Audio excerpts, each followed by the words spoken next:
I'm looking now. Owen, lost1_found is asking on your Instagram, how much should we be talking about this in the church? What if nobody at my church is talking about this? Should I still even bring it up?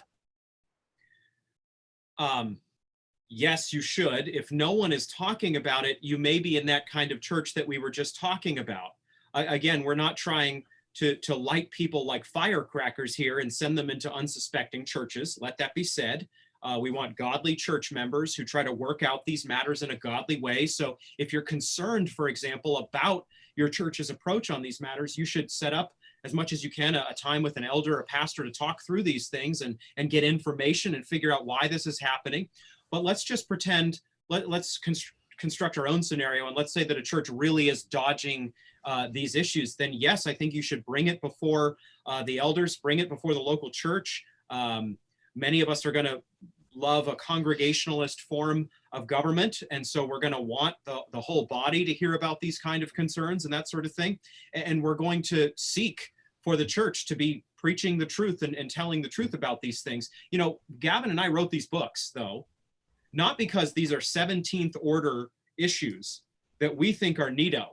We wrote these books because these issues, lust, people being drenched in pornography, by the way, being extremely violent and now incestuous. I mean, the pornography of today is a far cry from what I read. I don't have any experience here, personally, truthfully, from what pornography was even 10, 20 years ago.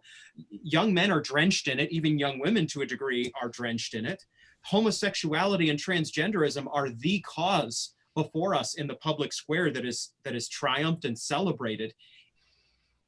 A church doesn't take its pulpit priorities from the culture. It never should. But the whole counsel of God touches on all the issues that we've ranged over in the course of this Zoom session. And then a church has to see, as Gavin said a little bit ago, that this is a mission moment. This isn't just doctrine that in a Sunday school class once in a while we could talk about. This is where the gospel is most, I think, in the West being denied. The power of Jesus to save and transform a sinner. These issues are where the culture is most pressing in.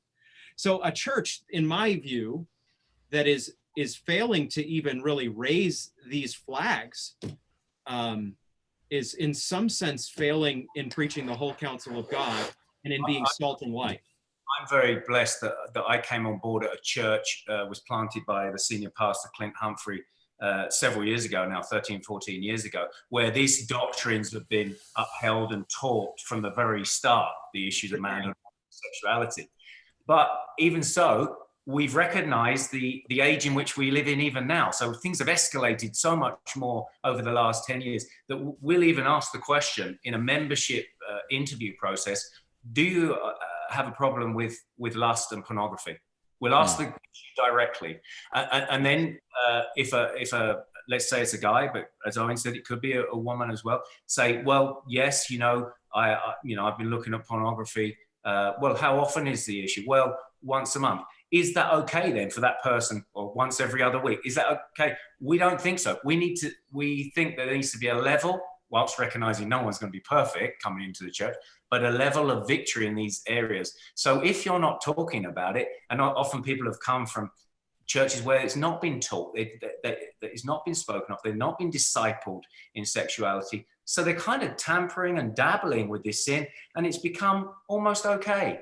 And they're church members, but they're not really qualified as church members because they're living a dual life.